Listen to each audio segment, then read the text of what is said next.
The first attack was only the beginning. That night, long after Mia had gone to bed, I was woken by the sound of scratching. At first, I thought it was coming from the window, but as I sat up in bed, I realized it was coming from the door. Slow, deliberate scratching, like claws dragging across wood. "Max?" I called out hesitantly.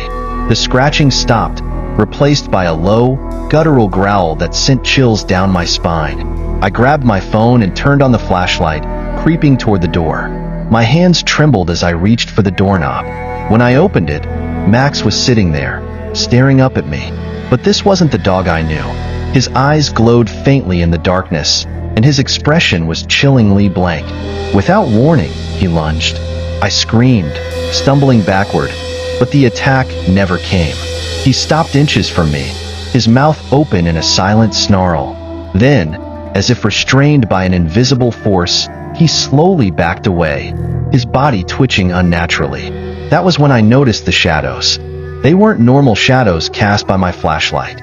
These were darker, denser, writhing on the walls as if alive. They seemed to reach toward Max, wrapping around him like tendrils. He let out a tortured howl, a sound so heart-wrenching it didn't even sound like it came from an animal. I slammed the door shut, barricading myself inside. My heart pounded in my chest as Max's howls echoed through the house, mingling with Mia's terrified cries from her bedroom. By the next morning, Max seemed different. His usual playful demeanor was gone, replaced by a tense, almost predatory air. He followed Mia everywhere, his gaze never leaving her. It was as if he were waiting for something. I decided to take him to the vet, hoping for a logical explanation.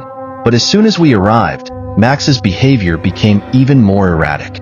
He refused to leave the car, growling and snapping at anyone who came near. The vet couldn't examine him,